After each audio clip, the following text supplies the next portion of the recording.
So I understand there are a number of causes that can contribute to accidents or incidents, and why don't we start with cell phones? I think everybody has one.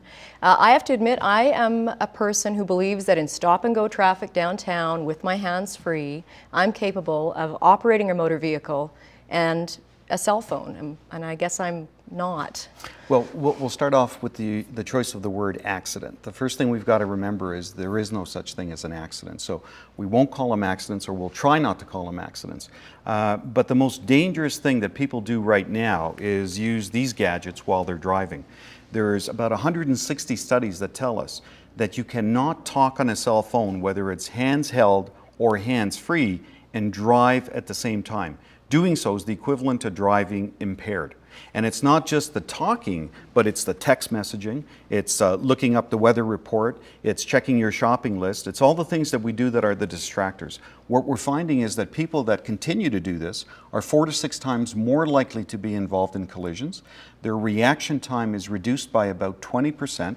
They're more likely to be involved in rear-end collisions. They're more likely to be involved in left-hand turn collisions. So when you go home tonight and you pick up that phone as you're driving, you've got to remember that by doing that, you're going to increase the likelihood that you're going to be involved in a collision by 4 to 6 times. And you can't cheat, because if the phone's in the car and it rings, you've been programmed since a baby that if it rings, you answer it. And if you're not going to answer it, at least you're going to look at call display to find out who it is. All right, well, isn't that interesting? I bet I'm not alone in thinking that I'm somehow capable. I mean, these are very sobering stats, but we sort of have this programming that somehow we can do it. We can do all these things while we drive. Well, we think we can, and when we're driving and we see someone that's driving erratically, that they look like they're driving impaired, and then you actually pull up beside them, and what they're doing is they're talking on their cell phone. I can't be the only one who is transgressing the law of cell phone use and driving a motor vehicle. I'd really like to hear if anybody in the audience has any comments or questions about that. Dr. Liu, I was wondering if you could explain the difference between using a hands-free or talking with another passenger that's in the vehicle with you, and how your risk might be increased in that way. Well, that's a good question. There is a big difference between the conversation you have with a passenger as opposed to someone that you can't see.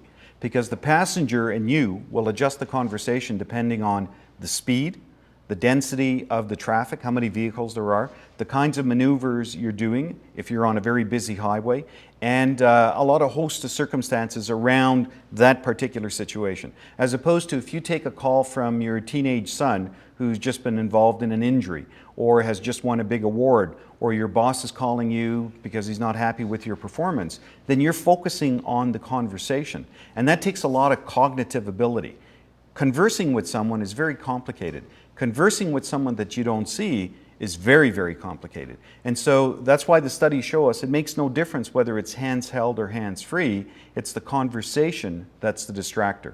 And the conversation with a passenger is very different than a conversation with someone that you don't see. Good question. Anyone else? Comments or questions about driving and cell phone use? So, Dr. Liu, what do you say to the people that get lots of work done on the way home or the way to work, talking on their cell phone, as I'm sure we all do? Or say for a lot of Encana field employees, they're probably getting lots of work done driving to location and from location. Well, there's a good study that just came out last year. Camacc, a big engineering firm worldwide, banned the use of cell phones within their organization, and a year later came back and asked their employees, did it have any impact on your productivity?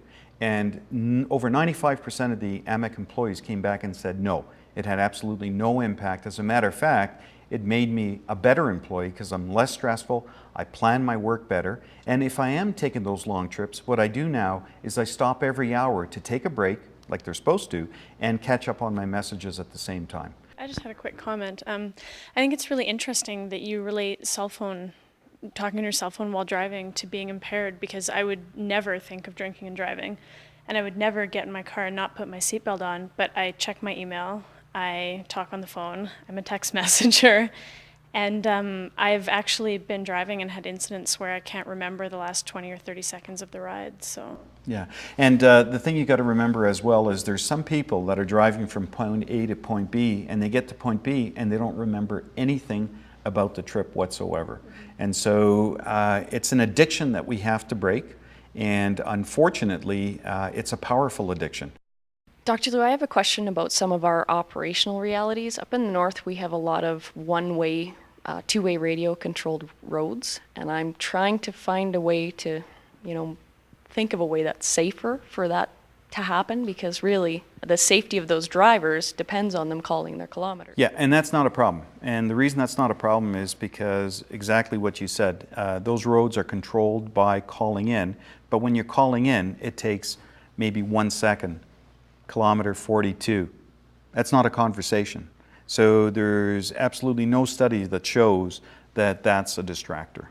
As a matter of fact, I would probably be concerned if people weren't calling in their kilometers. I know I find when I'm driving, I'm very distracted when a passenger is on the cell phone. What are your thoughts on that? Well, it's the whole environment within the vehicle. And for young people, I think that sometimes they forget they're driving. The driver of a vehicle where there's a whole bunch of young people is really the host of a party. And the best example I can give you is I gave a talk at one of the local colleges, and a young female came up afterwards and said, Doc, you're absolutely right. I was 16, I just got my license, Mom lent me the van, I was so excited, we were all driving, it was my boyfriend's birthday, and I was so happy that it was the first month we were going out together, and I was text messaging him how much I loved him and the happy birthday, and she said I plowed into the car in front of me. And I said, well, that's exactly what I'm trying to tell you. It's dangerous. She goes, no, Doc, it gets worse. And I said, well, how can it get any worse? She says, well, I was text messaging him. He was in the back seat. So that's the kind of stuff that's going on in these vehicles, is that they're sort of kind of party environments. And people are talking to each other on cell phones within the vehicle because it's so loud and they're text messaging, and nobody's concentrating on the driving. So quite frankly, I'm surprised that we're not killing ourselves at a greater rate given all the distractions that are in the vehicle today. But the cell phone is the one that you can actually control by putting down and leaving it alone. You get in the vehicle, the cell phone is off till you get out of the vehicle.